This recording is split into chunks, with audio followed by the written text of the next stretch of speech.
Welcome back to Joe Stunner Boxing. So, Poland's Jasmina Zapotoczna, hope I pronounced that right. She becomes the new EBU flyweight champ. She defeats Chloe Watson on a split decision. Two of the judges had it 96-95 for Zapotoczna. One had it, I think, 97-93 for Watson, which I completely disagree with. I had it 96-94 for Zapotoczna. And after 5 rounds, I thought Jasmina's going to win this. She's a country mile ahead. The styles were such that Jasmina was on the back foot constantly, skipping around the ring, but not really running, in the sense that she was throwing loads of punches and landing a fair few as well. And she was allowing Chloe to come onto her. In other words, it was bull and matador. And for the first 5 rounds, I thought Jasmina's got this, because Chloe was moving forward with intent, but it wasn't effective pressure. The pressure was, at best she was landing, the odd punch here and there, and she hasn't got a single KO. Neither has Jasmina, for that matter. But she was undefeated, and she was supposedly on paper. She was the one who was supposed to be the favourite. She was unbeaten in eight fights. Jasmina's only got one defeat on her record, and that was to Shannon Ryan. That was it 4 fights ago. But I remember watching that fight when Jasmina fought Shannon Ryan and thinking, with a bit more self-belief, she can win this fight. But she was a little bit too conservative. There was a clash of heads in that fight. And Ryan ended up with a cut. And I thought, okay, that was towards the end of the fight, maybe the 8th round. And I remember thinking, Jasmina's got a jump on her and really turn the screw. And she didn't. And I would imagine that she probably woke up the following day and thought, I could have done more, should have done more.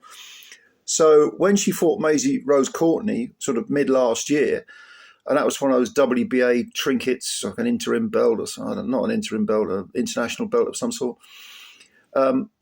She seemed to have learnt from her mistakes and won a unanimous decision over the previously undefeated Maisie Rose. Well, I thought she would, because of Chloe's style, again, come forward, not a hard hitter, but at the same time, a girl who wants to be front-footed all the time. I thought Jasmina can win this fight, but she's going to have to be busy. And she's going to have to punch first. She's going to have to punch last. And when they are up close, she's going to have to punch through Chloe's offense.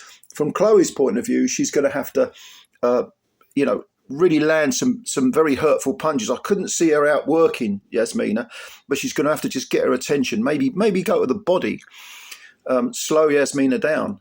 Well, she didn't do that. In fact, the body punches, I remember about the 5th or 6th round, Jasmina landed a couple of pretty good hooks to the body, and I thought she may have hurt Chloe because she slowed down. But in the last 3 rounds, maybe, Chloe came on pretty strong, and Jasmina was being forced to keep that, high tempo going, because suddenly Chloe was getting close and was landing some eye-catching singles, which probably made this fight closer than sort of halfway through it you were thinking it was going to be.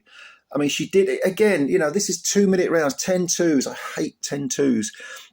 I've said it so many times before. 10 2-minute rounds, okay, is 20 minutes of boxing, which is only 2 minutes more than a man's 6-3s, 6-rounder. So, if you want to have that, compromise of 10-3s, okay, but I don't see why the women can't fight 12-3s. I've never understood that.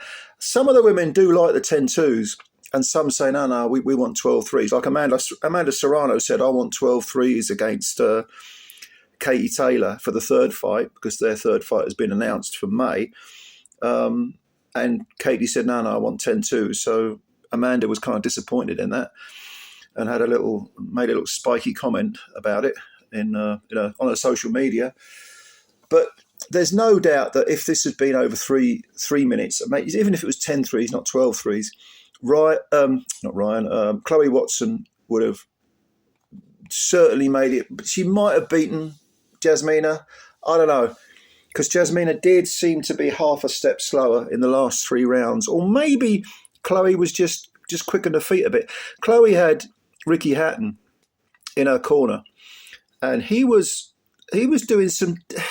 You see, the commentators saying, "Oh, he's doing some good psychological work there because he's telling Chloe she's winning, but at the same time he's saying she has to be urgent."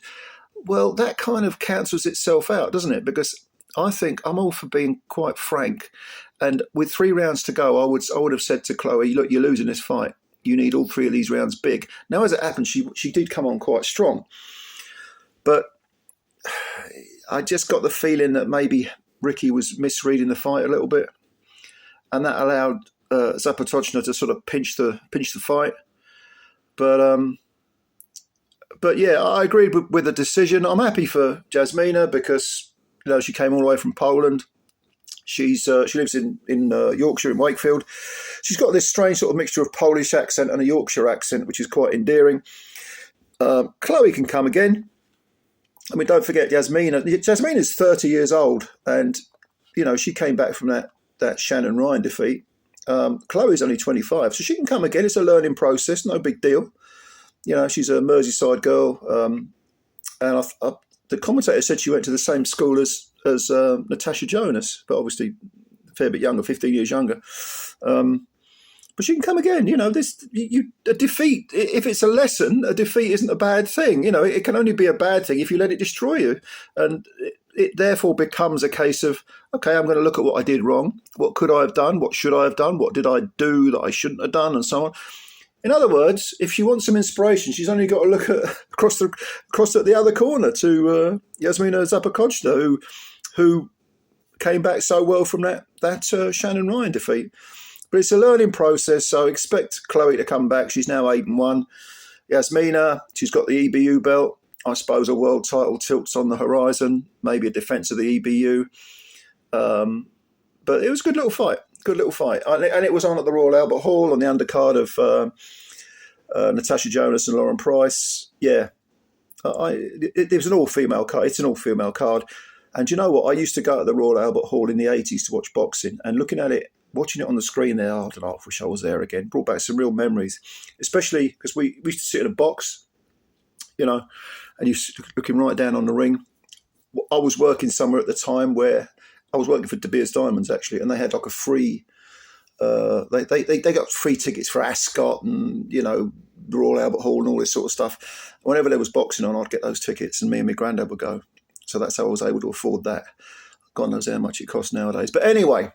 What do you think of this fight? What do you think of Zapotoczna? She's done it the hard way, coming good. What do you think of Chloe Watson? And yeah, any thoughts that you've got, leave them below. And also subscribe to the channel if you're new. Hit the like button. Do all that good stuff. Nice one, ladies and gentlemen. Looking forward to what you've got to say. And I'll catch you later. Bye for now.